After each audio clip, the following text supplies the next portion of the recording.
Então vamos lá, vamos dar sequência aqui, né? Para poder executar, você pode clicar sobre essa linha aqui, né? Esse recurso, na verdade, executar ou pressionar a tecla F5. Cliquei sobre ele, aqui abaixo ele vai me mostrar os resultados, né? Caso dê algum erro aqui, ele vai estar reportando para você.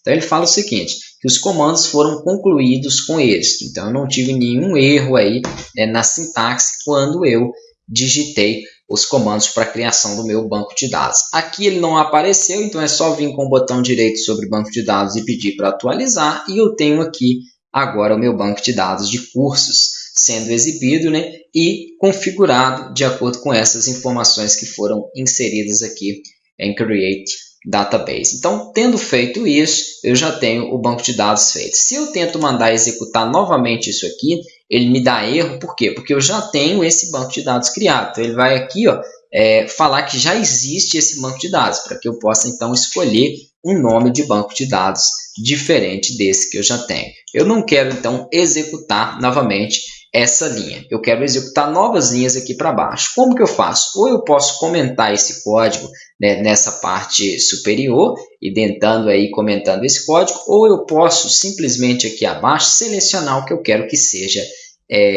executado. Então eu vou ter um comando que é o use, para que ele utilize um banco de dados. Nesse caso eu só tenho o banco de dados cursos, né? Automaticamente ele já até me mostrou aqui. Então com esse comando use cursos, ele vai entender que eu quero utilizar esse banco de dados que eu fiz anteriormente. E aí eu posso então passar informações, criar tabelas, fazer então diversas verificações, né, dentro desse banco de dados. Vou selecionar somente o use cursos, vou clicar em executar aqui, ó, e ele vai então dar o comando concluído com êxito, porque ele vai executar somente isso que eu tiver aqui, né, selecionado. Vamos criar então uma tabela. Primeiro eu vou criar a tabela de forma manual e depois a gente vai criar utilizando aqui a sintaxe SQL. Se eu venho com o botão direito sobre o meu banco de dados, né, eu vou ter aqui então as opções de nova consulta, de script, né, de tarefas, de relatórios. Então nós vamos ter algumas opções que nós veremos aqui, né, um pouquinho adiante. Se você desmembra esse banco de dados, você já tem a opção de tabelas. Então, clicando com o botão direito sobre a opção de tabelas, ele vai te permitir aqui, né, gerar uma nova tabela. Então, vou clicar aqui em tabela novamente, ok.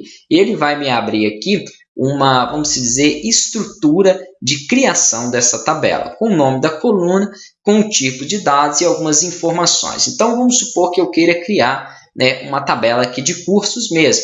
Então, aqui seria só colocando os campos, né? Por exemplo, o nome. Não precisa colocar desse aqui não, porque nós vamos montar essa tabela via SQL. Então, eu vou detalhar ali mais para vocês. Então, o nome aqui poderia ser do tipo char, né? Ou do tipo varchar aqui, por exemplo, com 50 caracteres. Eu poderia definir aqui abaixo um comprimento também um pouco maior, né? Definir aqui algumas outras informações para este campo. Então, assim, tem muita coisa interessante. Poderia colocar um valor aqui do tipo ID, um campo, por exemplo, o preço desse curso, e aqui definir para ele, né, um tipo de moeda. Nós temos aqui um valor que serve, então, para trabalhar aí, né? Ou poderia colocar decimal, utilizando quantas casas decimais eu quero. Se eu utilizo aqui, por exemplo, um decimal, ele vai me dar essa opção aqui abaixo. É só você clicar, ele vai te dar uma opção de precisão, né? Quantos dígitos vão poder aí ser inserido. Então tudo tem aqui abaixo detalhado para que você possa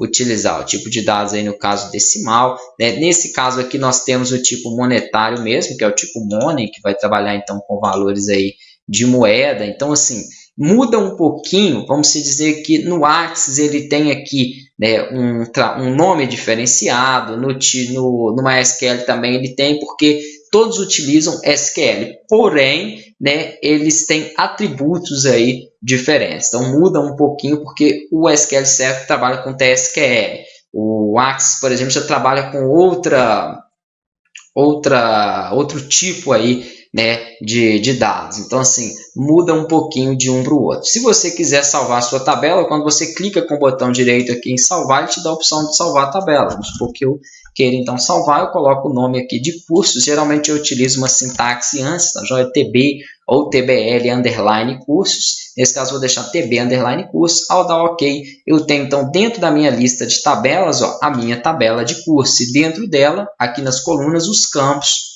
que eu gerei, que eu criei aqui de forma manual. Vocês viram que ao criar, ele abriu aqui uma outra aba. Então, o SQL vai trabalhar com várias abas, né? Não querendo utilizar, você pode então clicar em fechar.